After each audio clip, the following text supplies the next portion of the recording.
Menurut saya ya, harus ada introspeksi pada Anies Baswedan. Anies meletakkan diri dalam bahaya yang tidak saja bahaya bagi dia, tapi bahaya juga bagi publik. Semua orang ini juga lagi ngomong sama Anies gitu loh. Iya. Lu tahu diri dikit lah.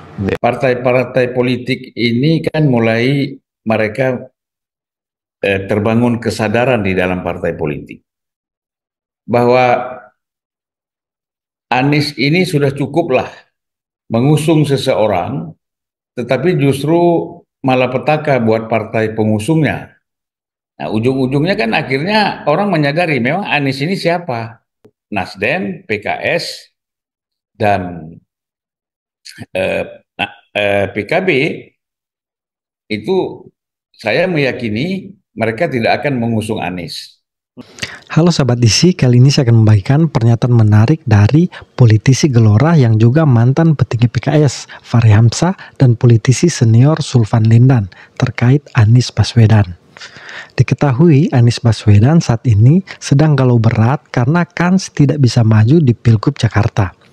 Karena partai seperti PKB, Nasdem, dan PKS menunjukkan gelagat akan bergabung dengan Koalisi Indonesia Maju atau KIM untuk mendukung Ridwan Kamil. Nah, penyebabnya tidak lain adalah karena Anies Baswedan sendiri. Karena menurut Fahri Hamzah, seperti yang diwawancarai Nusantara TV, Anies harus introspeksi diri. Fahri pun mengaku kecewa gaya politik Anies yang hanya mempedulikan kepentingan dirinya sendiri dan mengorbankan orang lain. Bahkan Fahri menyebut Anies berbahaya bagi publik dengan gaya politik agamanya. Sulvan Lindan juga senada, menurutnya Anies terlalu sombong dan lupa diri bahwa yang berjuang setengah mati adalah partai. Bahkan dengan tegas dia menyebut Anies adalah malapetaka untuk partai pengusungnya. Dia juga menegaskan tidak ada penjagalan untuk Anies, tapi partai politik memang harus berhitung lagi dan tidak mau terjebak dengan Anies Baswedan. Tak perlu berlama-lama, yuk kita simak bersama video berikut ini. Menurut saya ya, harus ada introspeksi pada Anies Baswedan, pada dirinya gitu. Apa yang membawa dia di titik ini gitu, ya kan? Karena penting juga kita sebagai ya kita berteman, saya berteman lama sama Anies, tapi kita berbeda pilihan begitu. Dan layak pun saya mengatakan kepada dia, perlu agak introspeksi juga tentang cara membaca situasi. Saya terus terang sebagai aktivis Islam kemarin itu agak kecewa dengan cara dia mengkonsolidasi kekuatan Islam dan menyerang orang-orang yang berada di luar Islam seperti orang kayak saya ini, jadi keislamannya berkurang banyak Pak. Diskonnya banyak sekali. Padahal saya lihat itu kan murni adalah transaksi dia dalam pengertian politik ya. Dengan Partai Nasdem dan PKB mengajak PKS yang akhirnya gainnya paling banyak didapatkan oleh Nasdem dan PKB. PKS cuma dapat 3-2 sengketa relatif satu. Tapi nuansa Islamnya dalam pertarungan kemarin itu keras sekali. Dan kita-kita ini pun jadi kena serang. Jadi menurut saya Anies meletakkan diri dalam bahaya yang tidak saja bahaya bagi dia, tapi bahaya juga bagi publik. Pada waktu itu, karena saya menghendaki sebenarnya Anies berpikir lebih sebagai tokoh tengah gitu loh pada waktu itu pikiran saya. Tapi karena dia menyeret itu ke sana, akhirnya muncullah pemilu yang agak ngeri-ngeri sedap. Ya kan, agak atau karena ambisi atau karena apa? Nah, sekarang ini dia sudah dikalahkan, ya kan? Tapi kenapa dia dari calon presiden turun kembali menjadi DKI? Kecuali kalau bahwa dia mau mengulang 2024 dengan cara menantang presiden dengan posisi dia sebagai gubernur dan menggalang kekuatan oposisi di belakang dia. Lalu dia mau menunjukkan bahwa dia sebagai gubernur Jakarta ini adalah calon presiden yang terkuat. Dia misalnya itu tidak sehat bagi transformasi tadi yang saya katakan ke ibu kota itu gitu loh. Jadi kalau menurut saya sebaiknya beliau agak introspeksi dan mengambil posisi lain. Cara Bung Fahri berpikir tentang Mas Anies yang kemudian tadi itu dibilang memanfaatkan kelompok-kelompok Islam kanan ini gitu. Apakah itu juga ada dalam pikiran Kim Plus ini yang membuat misalnya ada tanda-tanda apa namanya Nasdem akan ikut, PKB akan menarik dukungan? Apakah ada dalam PKS juga ikut saya dengar. PKS. Iya. PKS selama ini. Ya, maksudnya saya khawatir ini Iya. semua orang Kampus alumninya ya. semua orang ini juga lagi ngomong sama Anies gitu loh. Iya. Nis, lu tahu diri dikit lah, ya kan? Lu udah bikin ribut seantero Republik kemarin, ngapain lagi bikin ribut ibu kota ini kan gitu. Tahu diri atau tahan diri? Dua-duanya. Partai-partai politik ini kan mulai mereka terbangun kesadaran di dalam partai politik bahwa Anies ini sudah cukup lah dia maju sebagai calon presiden, tetapi dia bukan bagian dari kader partai manapun, kan gitu. Dia bukan kader PKS, dia bukan kader Nasdem, dia juga bukan kader PKB. Nah, sementara partai-partai ini kan berjuangnya setengah mati juga. Berbagai persoalan internal partai itu mereka menyelesaikan itu bukan soal mudah.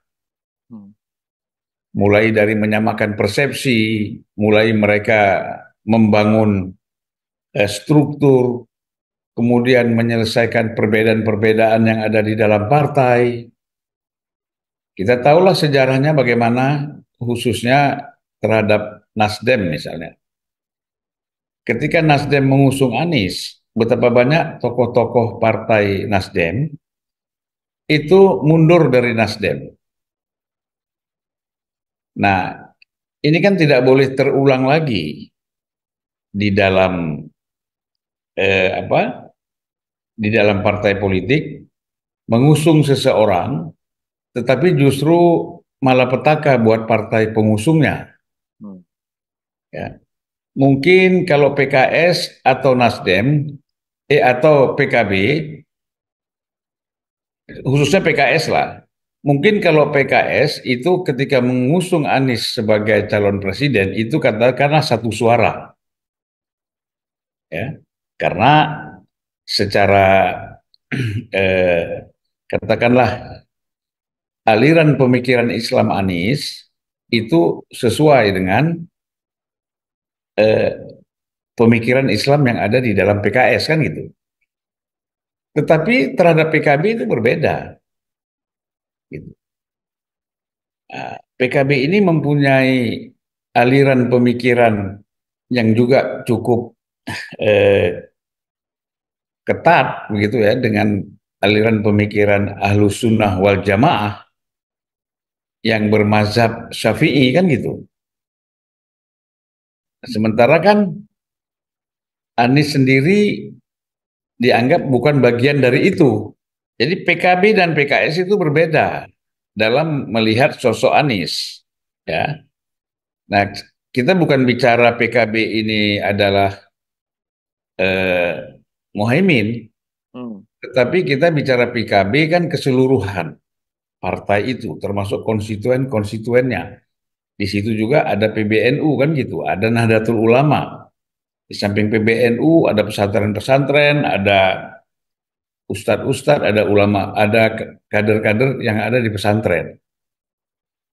Nah, mereka yang melihat sosok Anies itu adalah bukan bagian dari Ahlus Sunnah wal Jamaah dalam pengertian NU ya. Kita tidak bicara Ahlus Sunnah secara umum.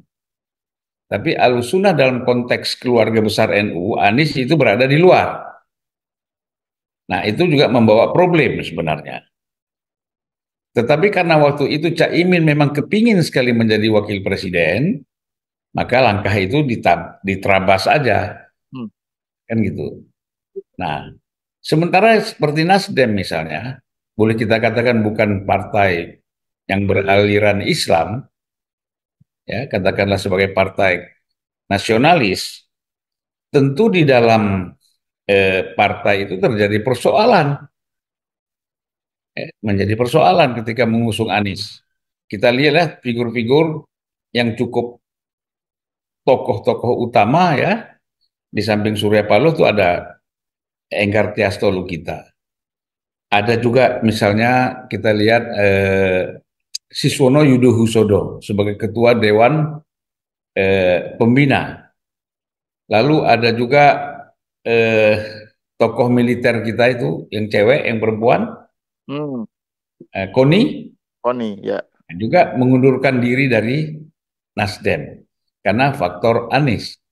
Itu baru itu kita sebut tokoh-tokohnya, belum lagi yang lain-lain di daerah-daerah banyak lagi yang mengundurkan diri. Ya. Nah, jadi kalau kita lihat dari sisi ini, partai-partai ini tidak mau lagi mengulangi case ketika mencapreskan Anies itu terulang lagi di dalam pilgub ini. Gitu. Nah, ujung-ujungnya kan akhirnya orang menyadari memang Anies ini siapa, gitu loh. Cukuplah kita mencalonkan dia sebagai calon presiden kemarin, tetapi untuk Cagup ini mungkin berpikir ulang. Nah, begitu besar pengorbanan partai, ya, ketika mereka mengusung Anies di Pilpres. Nah, kemudian ini juga nggak mau menjadi pengorbanan yang kedua. Ya. Oleh sebab itu Nasdem, PKS, dan PKB itu saya meyakini mereka tidak akan mengusung Anies. Ya kan? Sebenarnya kalau kita lihat mengapa PKS harus menyatakan lagi mengumumkan siapa calon gubernurnya, padahal mereka sudah tegas bahkan bukan hanya mengusung Anies, sudah ada paket dengan Sohibul Iman. Ya. Ya, Anies dan Sohibul. Tetapi ternyata sekarang mau membuat deklarasi baru lagi terhadap gubernur. Dan saya yakin ini bukan Anies yang akan dicalonkan sebagai gubernur. Dan begitu juga saya pikir Nasdem ya, dan PKB. Kalau menurut saya,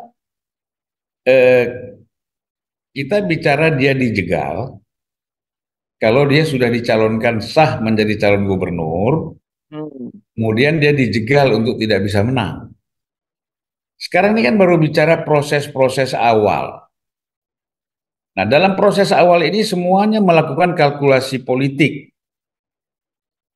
Ya, jadi Nasdem melakukan kalkulasi, kemudian PKB kalkulasi, termasuk PKS melakukan kalkulasi. Menghitung ulang untung ruginya, kan gitu. Nah, dan tidak ada orang sebenarnya dalam politik ini mau kalah atau tidak mendapatkan apa-apa dari bagian kekuasaan, kan gitu. Nah, oleh karena itu mereka melihat satu, Anies belum tentu juga bisa menang di dalam pilgub karena elektabilitas itu tidak selamanya tidak selalu bisa menentukan bahwa dia sebagai pemenang, ya kan? Tetapi dalam pertarungan nanti dia bisa saja kalah. Kita lihat AHY misalnya, ketika disurvei pada 2017 dia paling tinggi elektabilitasnya. Tetapi ketika bertarung di dalam mulai masuk di dalam pemilihan gubernur, dia malah tidak lolos untuk putaran kedua. Nah, jadi kalau kita lihat di sini bahwa memang pertimbangannya tidak semata-mata soal elektabilitas calon. Nah, gimana menurut kalian? Apa setuju dengan pandangan Fahri Hamzah dan Sulfan Lindan? Yuk komen di kolom komentar. Sampai jumpa.